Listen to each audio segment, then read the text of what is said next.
अब दोबारा शुरू करें, पीछे से जहां से शुरू किए दोबारा करें। Okay sir. Atomic absorption spectrum, atomic emission spectrum, fluorescence में फर्क बताएं दोबारा से।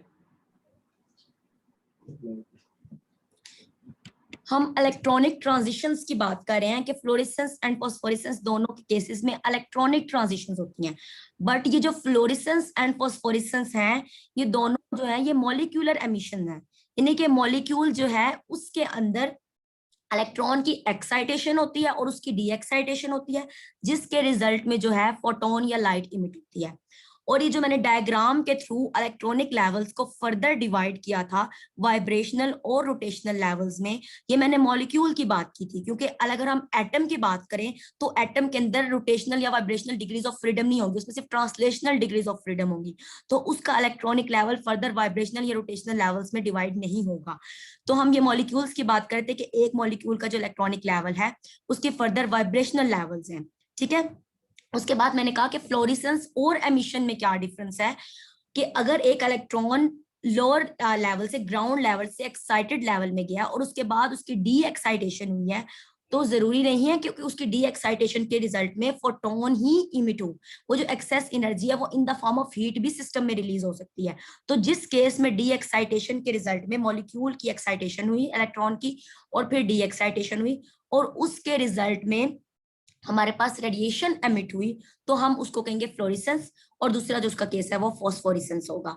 अब हम जबलॉन्स्की डायग्राम के थ्रू इन दोनों फिनोमिना को जो है वो समझते हैं। मैंने आपको बताया कि ये जो ग्राउंड स्टेट है, ग्राउंड सिंगलेट स्टेट, इसको फर्दर इसके यहाँ पर जो लाइंस में स्प्लिट किया गया, ये इसके वाइब्रेशन। पीछे वाली डायग्राम भी एक्सप्लेन करें, पीछे वाली भी। जबलॉन्स्की डायग्राम को समझने से पहले हम एक सिंपल डायग्राम से जो है फ्लोरेसेंस और फॉस्फोरेसेंस का फिनोमेना जो है वो समझते हैं। हमारे पास ये एक इलेक्ट्रॉनिक स्टेट है, ground singlet ground electronic state, और इससे ऊपर जो है ये एक एक्साइटेड स्टेट है, ठीक है। हम इसको भी सिंगलेट एक्साइटेड स्टेट कह रहे हैं। क्यों? यहाँ पर इलेक्ट्रॉन्स जो है वो पेयर्ड फॉर्म में प्रेजेंट है, दोनों की स्पिन जो है वो ऑपोजिट है, उनकी मल्टीप्लिसिटी की वैल्यू 1 आएगी और हम उसको कहेंगे ये सिंगलेट ग्राउंड स्टेट में है। अब यहाँ से एक इलेक्ट्रॉन रेडिएशन इंसिडेंट हुई, उसने अब्सॉर्ब की, उसके बाद वो एक्साइट हुआ, एक्साइटेड स्टेट में गया, लेकिन उसकी स्पिन सेम रही, और स्पिन जब सेम रहेगी तो दोनों की स्पिन आपस में ऑपोजिट है और हमारे पास मल्टीप्लिसिटी की वैल्यू 1 आ रही है, तो हम इसको कह रहे हैं कि ये सिंगलेट एक्साइटेड स्टेट में गया। अब सिंगलेट एक्साइटेड स्टेट के बाद वो अगर रेडिएशंस को एमिट कर रहा है, रेडिएशंस को रिलीज कर रहा है, तो उसको हम कहेंगे फ्लोरेसेंस का फिनोमिना हो रहा है, ठीक है। फ्लोरेसेंस के फिनोमिना में सिंगलेट एक्साइटेड स्टेट से इलेक्ट्रॉन की डी एक्साइटेशन होती है सिंगलेट ग्राउंड स्टेट में, ठीक है। और फॉस्फोरेसेंस के फिनोमिना में हमने कहा था कि ट्रिपलेट एक्साइटेड स्टेट से सिंगलेट ग्राउंड स्टेट में डी एक्साइटेशन होती है, बट ऐसा नहीं होता कि फॉस्फोरेसेंस के फिनोमिना में पहले इलेक्ट्रॉन की ट्रांजिशन हो सिंगलेट ग्राउंड स्टेट से ट्रिपलेट एक्साइटेड स्टेट में, ऐसा नहीं होता, क्योंकि ये वाली ट्रांजिशन जो है वो फॉरबिडन है। इलेक्ट्रॉन सिंगलेट ग्राउंड स्टेट से ट्रिपलेट एक्साइटेड स्टेट में नहीं जा सकता, क्योंकि उसकी मल्टीप्लिसिटी की वैल्यू चेंज हो रही है और सेम मल्टीप्लिसिटी के साथ जो ट्रांजिशंस हैं दैट आर अलाउड, ठीक है। और ये वाली ट्रांजिशन जो है वो फॉरबिडन होगी, तो ये दूसरा पाथवे लेगा। कौन सा पाथवे? कि या तो ये जाए ऊपर सिंगलेट एक्साइटेड स्टेट में रेडिएशन इमिट कर दे तो ये फ्लोरेसेंस होगा, लेकिन अगर कुछ ऐसे फैक्टर्स हो जिसकी वजह से ये यहाँ से वापस रेडिएशन इमिट ना करे बल्कि ये दूसरी स्टेट में चला जाए, यानी कि यहाँ पर ये जाए और इसकी स्पिन फ्लिप कर जाए और ये ट्रिपलेट स्टेट में चला गया, ट्रिपलेट एक्साइटेड स्टेट में चला गया, ठीक है, क्योंकि इसकी स्पिन फ्लिप कर गई है, इन दोनों की स्पिन जो है वो सेम हो जाएगी और इनकी मल्टीप्लिसिटी की वैल्यू 3 आएगी और हम इसको कहेंगे ट्रिपलेट स्टेट में चला गया। अब ये ट्रिपलेट स्टेट से जब वापस फोटोन को एमिट करेगा, जब वो सिंगलेट ग्राउंड स्टेट में आएगा, तो हम उस फिनोमिना को फॉस्फोरेसेंस कहेंगे।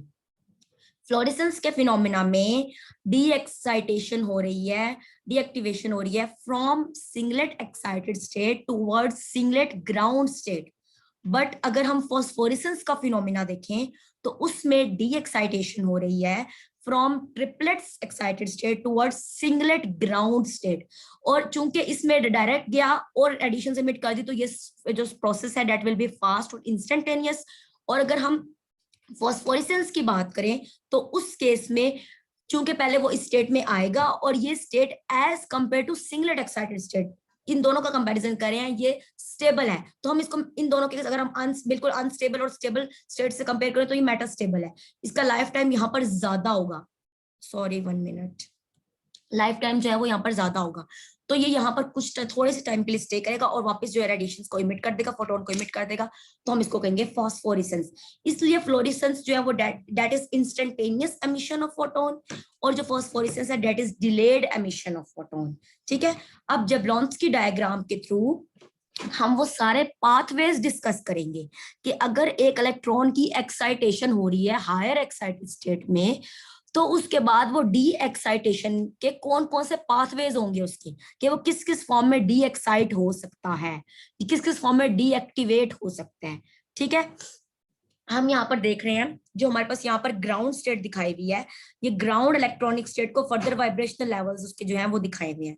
ठीक है, जो कि हम मॉलिक्यूल की बात कर रहे हैं तो मॉलिक्यूल में सिर्फ इलेक्ट्रॉनिक ट्रांजिशन नहीं होनी, उसमें आगे वाइब्रेशनल और रोटेशनल रिलैक्सेशंस भी होती हैं, लेकिन इलेक्ट्रॉनिक लेवल को हम वाइब्रेशनल लेवल में डिवाइड करते हैं, इसलिए हम वाइब्रेशनल ट्रांजिशंस को भी कंसीडर करेंगे। पहले ग्राउंड स्टेट से वो एक्साइटेड स्टेट में मूव किया। ठीक है, इलेक्ट्रॉन, ऐसा भी हो सकता है कि वो इलेक्ट्रॉन जो है वो इस एक्साइटेड स्टेट से वापस ग्राउंड स्टेट में आ जाए विदाउट एमिशन ऑफ रेडिएशन। आप उसे कह सकते हो कि नॉन रेडिएटिव, आपको के नॉन रेडिएटिव डी एक्साइटेशन, यानी जिसमें रेडिएशन एमिट नहीं हो रही, तो हम उसको कोलिजनल डी एक्टिवेशन भी कहते हैं या एक्सटर्नल कन्वर्जन भी कहते हैं, जिसमें नॉन रेडिएटिव डी एक्साइटेशन है। ठीक है, एक तो ये पाथवे है कि वो without emission of radiations D excite हो जाए। ठीक है, दूसरा पाथवे क्या है कि वो ग्राउंड स्टेट से एक्साइटेड स्टेट में गया।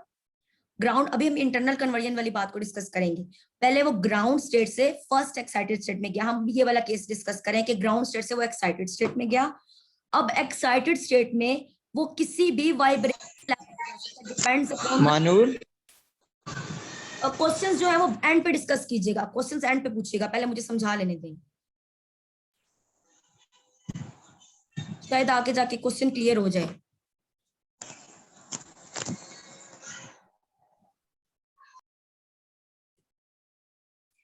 इलेक्ट्रॉन जो है, चलो सही है, इलेक्ट्रॉन जो है वो लोअर लेवल से हायर लेवल में या एक्साइटेड स्टेट में गया है। ठीक है, उसके बाद वो लोअर लेवल से हायर एक्साइटेड लेवल में किसी भी वाइब्रेशनल लेवल पे जा सकता है, डिपेंड्स अपॉन द फ्रीक्वेंसी और वेवलेंथ ऑफ इंसिडेंट रेडिएशन।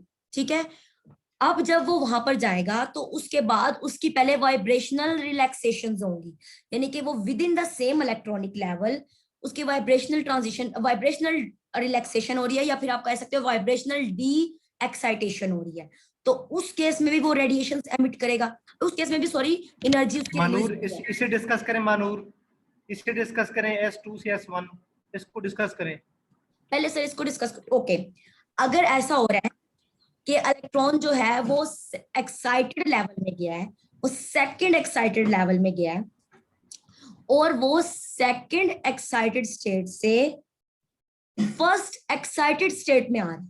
ठीक है, इलेक्ट्रॉन जो है पहले वो सेकंड एक्साइटेड स्टेट में गया। ठीक है, और उसके अंदर सेकंड एक्साइटेड स्टेट में वो किसी भी वाइब्रेशनल लेवल पे सेकंड एक्साइटेड स्टेट में क्यों गया है ये भी बताएं, ज्यादा एनर्जी दी गई सर है। ये डिपेंड करता है कि हमने कौन सी एनर्जी इंसिडेंट की है। अगर हमने एनर्जी डिफरेंस जो है वो फर्स्ट और ग्राउंड के दरमियान में है, तो फिर वो फर्स्ट एक्साइटेड स्टेट में जाएगा, depends upon the energy of incident photon, कि वो इंसिडेंट फोटोन की वेवलेंथ या एनर्जी क्या है, तो वो जिस एनर्जी डिफरेंस के बीच में लाई करता है उधर ही ट्रांजिशन होगी। अगर एनर्जी डिफरेंस इतना है कि वो सेकंड इलेक्ट्रॉनिक लेवल पे उसकी ट्रांजिशन हुई है, ग्राउंड स्टेट से वो एक इलेक्ट्रॉनिक लेवल छोड़ के उससे ऊपर वाले में ट्रांजिशन हुई है, तो उसके बाद उस इलेक्ट्रॉनिक लेवल में भी किसी वाइब्रेशनल लेवल में ट्रांजिशन हो सकती है। वो डिपेंड करता है कि क्या फ्रीक्वेंसी है। ठीक है, क्योंकि डिफरेंस तो होगा, माइनर माइनर डिफरेंस होगा, लेकिन डिफरेंस तो होगा। तो फिर with in that electronic level vibrational relaxation होगी। ठीक है, वाइब्रेशनल रिलैक्सेशन मीन कि हायर वाइब्रेशनल लेवल से लोअर वाइब्रेशनल लेवल में इलेक्ट्रॉन जो है वो ट्रांजिशन होगी, but this will B non radiative relaxation. इसके केस में कोई रेडिएशंस एमिट नहीं होंगे। ठीक है, कोई रेडिएशंस एमिट नहीं हो रही, बट आप कह सकते हो कि जो एनर्जी रिलीज हो रही है वो इन द फॉर्म ऑफ हीट जो है वो सिस्टम में ऐड हो जाएगी। अब जब वो सेकंड इलेक्ट्रॉनिक लेवल में या सेकंड एक्साइटेड स्टेट में है, और वो सेकंड एक्साइटेड स्टेट से फर्स्ट एक्साइटेड स्टेट में उसकी आपको की कन्वर्जन है, वो एक्साइटेड स्टेट्स जो है वो करीब करीब है, उनका ओवरलैप हो जाता है, या इलेक्ट्रॉन जो है वो रिलैक्स होके डायरेक्ट जो है, या तो मैंने आपको कहा था कि डायरेक्ट वो बिल्कुल फॉल कर जाए विदाउट एमिशन ऑफ रेडिएशन, तो हम उसको कहेंगे कि ये कोलिजनल डीएक्टिवेशन होगी, एक्सटर्नल कन्वर्जन होगी। अब ऐसा भी हो सकता है कि वो सेकंड इलेक्ट्रॉनिक लेवल में गया, ये भी एक पाथवे है, सेकंड इलेक्ट्रॉनिक लेवल में गया, सेकंड एक्साइटेड इलेक्ट्रॉनिक लेवल, उससे वो फर्स्ट इलेक्ट्रॉनिक लेवल में गया, this will be known as internal conversion.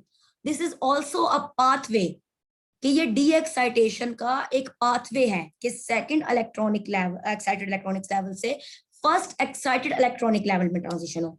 और जो हम फ्लोरेसेंस की बात करते हैं या फॉस्फोरेसेंस की बात करते हैं, तो ये याद रखना है कि उस केस में जो एमिशन ऑफ रेडिएशन होती है वो फर्स्ट एक्साइटेड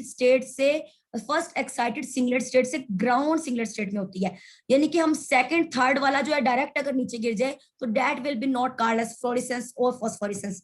तो हम यहाँ पर कह रहे हैं कि फ्लोरेसेंस जो है वो particularly first excited singlet state से ग्राउंड स्टेट में डी एक्साइटेशन को फ्लोरेसेंस कहेंगे, और फर्स्ट एक्साइटेड ट्रिपलेट स्टेट से ग्राउंड स्टेट में डी एक्साइटेशन को हम फॉस्फोरेसेंस कहेंगे। क्योंकि जो ये वाली रिलीज हो रहे हैं, या फिर ये जो आपको के यहाँ पे एनर्जी रिलीज हो रही है, वो इन द फॉर्म ऑफ फोटोन नहीं रिलीज हो रही, ये नॉन रेडिएटिव रिलैक्सेशंस हो रही हैं। बस ये फ्लोरेसेंस और फॉस्फोरेसेंस जो ये कलर से शो किए हुए हैं, ये दोनों जो है ये रेडिएटिव आपको के डी एक्साइटेशंस हैं। तो हमने पहले एक बात डिस्कस की कि इसको भी डिस्कस करें, इंटर सिस्टम क्रॉसिंग को। ओके सर, हमने इंटरनल कन्वर्जन की बात की कि अगर वो हायर किसी भी SN में जा सकता है, किसी भी हायर एक्साइटेड स्टेट में जा सकता है, उससे अगर उसकी ट्रांजिशन हो रही है फर्स्ट एक्साइटेड स्टेट में, तो हम इसको कहेंगे इंटरनल कन्वर्जन। ठीक है, अब इंटरनल कन्वर्जन हो गई, उसके बाद आपको उसकी फर्दर वाइब्रेशनल रिलैक्सेशंस होंगी। ठीक है, वाइब्रेशनल रिलैक्सेशंस होंगी, these all will be non radiative, कोई रेडिएशन का एमिशन नहीं होगा। ठीक है, और उसके बाद वो ग्राउंड स्टेट में आपको के डी एक्साइटेशन हो गई, और इस केस में जो है वो रेडिएशन इमिट हुई। तभी तो हम कहते हैं कि जो फ्लोरेसेंस से जो वेवलेंथ इमिटेड रेडिएशन की जो वेवलेंथ होती है वो ज्यादा होती है। वेवलेंथ ज्यादा क्यों होती है? क्योंकि एनर्जी कम होती है, क्योंकि कुछ एनर्जी तो ऊपर ही रिलीज हो चुकी है रिलैक्सेशंस के रिजल्ट में, और वो energy in the form of photon नहीं रिलीज हुई। इसलिए जो अब इमिटेड फोटोन होगा उसकी वेवलेंथ जो है वो ज्यादा होगी और एनर्जी जो है वो कम होगी। Sorry, 1 minute.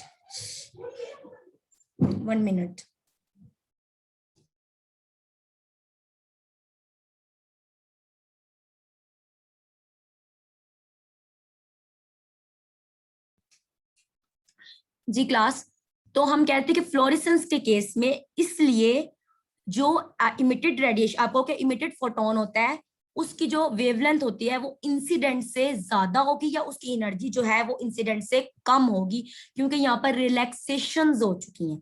ठीक है, तो वो एनर्जी जो रिलीज हुई है उस वो वाली एनर्जी जो है इसमें से माइनस कर देंगे, और बाकी जो एनर्जी इमिट हुई है उसकी वेवलेंथ ज्यादा होगी। ठीक है, अब एक तो एक ये पाथवे कि हमने सबसे पहला पाथवे डिस्कस किया था कोलिजनल डीएक्टिवेशन या एक्सटर्नल कन्वर्जन का, फिर हमने दूसरा पाथवे डिस्कस किया इंटरनल कन्वर्जन का, कि वो किसी भी n एक्साइटेड लेवल से फर्स्ट एक्साइटेड लेवल में आ रहा है। ठीक है, इसको हम कहेंगे इंटरनल कन्वर्जन। और उसके बाद वाइब्रेशनल रिलैक्सेशंस को भी हमने डिस्कस किया। उसके बाद फ्लोरेसेंस का फिनोमिना जो है दैट इज डी एक्साइटेशन और D activation from first excited singlet state towards ground singlet state. ठीक है, अब उसके बाद यहाँ पर वाइब्रेशनल रिलैक्सेशन हुई और फ्लोरेसेंस जो होगी रेडिएशन इमिट होगी। बट इन केस ऐसा हो कि वाइब्रेशनल रिलैक्सेशन हो बट ये रेडिएशन इमिट ना हो, डिपेंड्स अपॉन द कंडीशंस। ठीक है, और ये जो आपको के जो इलेक्ट्रॉन है वो ट्रिपलेट एक्साइटेड स्टेट में मूव कर रहा है। ट्रिपलेट एक्साइटेड स्टेट जो है वो सिंगलेट एक्साइटेड स्टेट के से नीचे लाई करी, क्योंकि उसकी एनर्जी कम है, वो टू सम एक्सटेंट स्टेबल है, उसकी मल्टीप्लिसिटी वैल्यू ज्यादा। ठीक है, तो ट्रिपलेट एक्साइटेड स्टेट में उस इलेक्ट्रॉन की ट्रांजिशन हुई, इस चीज को हम इंटर सिस्टम क्रॉसिंग कहते हैं, ISC। ठीक है, तो इंटर सिस्टम क्रॉसिंग का मतलब है कि यहाँ पर इलेक्ट्रॉन की ट्रांजिशन हुई, हम कहते हैं कि फर्स्ट सिंगलेट एक्साइटेड स्टेट से ट्रिपलेट एक्साइटेड स्टेट में, ठीक है।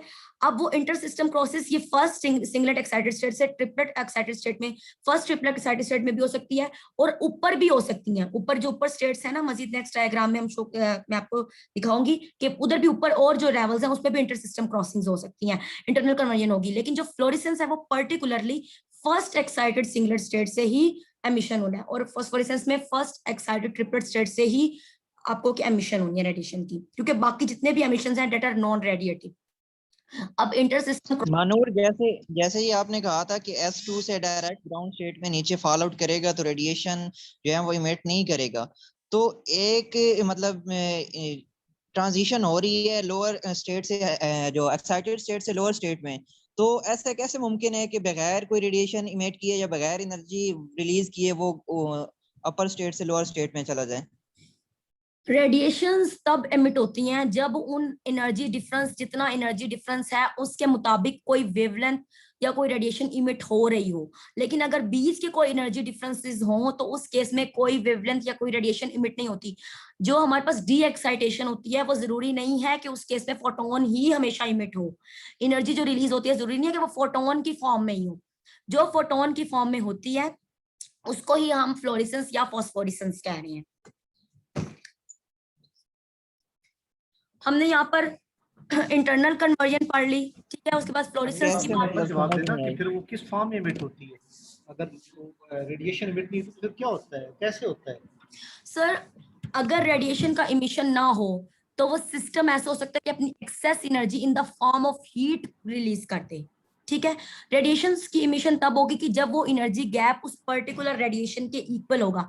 और हम यहाँ पर जो देखते हैं उसमें ये होता है कि फर्स्ट एक्साइटेड स्टेट से ही जब, और जो हीट होती है क्या वो रेडिएशन नहीं होती? सर हम यहाँ पर जो है विजिबल या यूवी, हम विजिबल यूजुअली विजिबल रेडिएशन की बात करते हैं। तो थर्म आईआर रेडिएशंस होते हैं वो भी हीट की फॉर्म में ही रिलीज होती हैं। तो फिर आप ये कहें कि जो होती है वो विजिबल की फॉर्म में नहीं होती, मतलब ये तो नहीं ना कह सकते रेडिएशन इमिट नहीं हो रही, क्या कहा जाए? बट हम उसको सर नॉन रेडिएटिव एमिशन ही कहते हैं। इसका मतलब तो रेडिएशन नहीं इमिट हो रही? नो सर, ये आपने बताना है, ये पॉइंट जो है ना ये क्लियर करना है आपने, ये आप ठीक नहीं बता रहे। सर ये अगर एक्साइटेड स्टेट हाई स्टेट से लोअर में जा रहा है तो मतलब रेडिएशन तो इमिट होनी है, एनर्जी तो इमिट करेगा तभी ग्राउंड में आएगा ना। एनर्जी रिलीज होगी। मानूर ये क्वेश्चन आप पे पेंडिंग रहा, अब आगे चले। एनर्जी इस रिलीज क्वेश्चन का आंसर होगी। आपने करना है, इस क्वेश्चन का आंसर करना है। एक आपने आंसर करना है atomic emission spectrum, atomic absorption spectrum में क्या फर्क है, उसके बाद मॉलिक्यूलर एमिशन अब्जॉर्प्शन स्पेक्ट्रम में क्या फर्क है। सर आपने क्या बोला दूसरा ये क्वेश्चन है एटॉमिक एब्जॉर्प्शन और एटॉमिक एमिशन में क्या डिफरेंस है? फ्लोरेसेंस का एमिशन स्पेक्ट्रम के साथ क्या डिफरेंस है, ठीक है सर, ये बाद में आपने डिस्कस करना है, आपने ठीक तरह से क्लैरिफाई नहीं किया। और बाकी ये जो क्वेश्चन है आगे चले। तो हमने इंटर सिस्टम क्रॉसिंग की बात की कि इलेक्ट्रॉन की ट्रांजिशन जो है वो हुई सिंगलेट एक्साइटेड स्टेट से ट्रिपलेट एक्साइटेड स्टेट में, ठीक है। और उसके बाद वाइब्रेशनल रिलैक्सेशंस होंगी और उसके बाद जो एनर्जी रिलीज होगी वो हम कहेंगे, जो फोटोन रिलीज होगा हम उसको कहेंगे फॉस्फोरेसेंस का फिनोमिना। और इस फॉस्फोरेसेंस के केस में वेवलेंथ जो है वो ज्यादा बड़ी होगी as compare to incident. Fluorescence में भी जो कि एनर्जी डिफरेंस जो है यहाँ पर कम है तो वेवलेंथ ज्यादा, अब लॉन्गर वेवलेंथ की रेडिएशन जो है वो इमिट होगी। हमने यहाँ पर भी डिफरेंट एनर्जी लेवल्स दिखाए हुए हैं, ठीक है। ये ग्राउंड लेवल है, ग्राउंड सिंगलेट स्टेट, ये first excited singlet state, second excited singlet state और थर्ड एक्साइटेड सिंगलेट स्टेट, ठीक है। और ये ट्रिपलेट स्टेट्स हैं, ये first excited triplet state, second excited triplet state, third excited triplet state, ठीक है। और यहाँ पर हमारे पास एब्जॉर्प्शन दिखाई हुई है। और ये जो इन स्टेट्स के अंदर हमने शो किया हुआ एरो, ये हमारे पास इंटरनल कन्वर्जन है कि हायर एक्साइटेड स्टेट से लोअर एक्साइटेड स्टेट में जो है इलेक्ट्रॉन की ट्रांजिशन हो रही है, ठीक है। और हम यहाँ पर भी जो है ये इंटरनल कन्वर्जन ही दिखा रहे हैं। और ISC जो इंटर सिस्टम क्रॉसिंग है वो फर्स्ट एक्साइटेड सिंगलेट स्टेट से फर्स्ट एक्साइटेड ट्रिपलेट स्टेट में ट्रांजिशन है और उसके रिजल्ट में जो है फॉस्फोरेसेंस का फिनोमिना हो रहा है। ठीक है, ये सारी चीजें। नूर, ये जो इंटरनल कन्वर्जन है S3 to S2, S2 to S1, इसमें जो रेडिएशन रिलीज होती हैं उनके बारे में आपने कुछ नहीं बताया। सर मैंने आपको बताया कि जो ये S3 से S2, S2 से S1 जो रेडिएशन जो यहाँ पर रिलीज हो रही है वो भी हमारे पास नॉन रेडिएटिव इमिशन ही है, उसके एक रिजल्ट में भी कि रेडिएशंस नहीं एमिट हो रही। वो तो आपने कहा था कि S2 से S0 में है तो वो नॉन रेडिएटिव है। सर मैंने बोला कि सिवाय फ्लोरेसेंस का जहाँ पे फिनोमिना हो रहा है और फॉस्फोरेसेंस का जो फिनोमिना हो रहा है उस केस में रेडिएशंस की दोनों केसेस में रेडिएशंस इमिट हो रही हैं, उसके अलावा जितने भी पाथवेज यहाँ पर शो हो रहे हैं these all are non radiative. ठीक है, चाहे वो इंटर सिस्टम क्रॉसिंग हो रही है या चाहे वो इंटरनल कन्वर्जन हो रही है या एक्सटर्नल कन्वर्जन या कोलिजनल डीएक्टिवेशन, वो भी नॉन रेडिएटिव है। आपने इन नॉन रेडिएटिव का सोर्स बताना है कि अगर हीट की फॉर्म में जा रहे हैं तो ये क्या मामला है, ये आप पे पेंडिंग है। चलें आगे।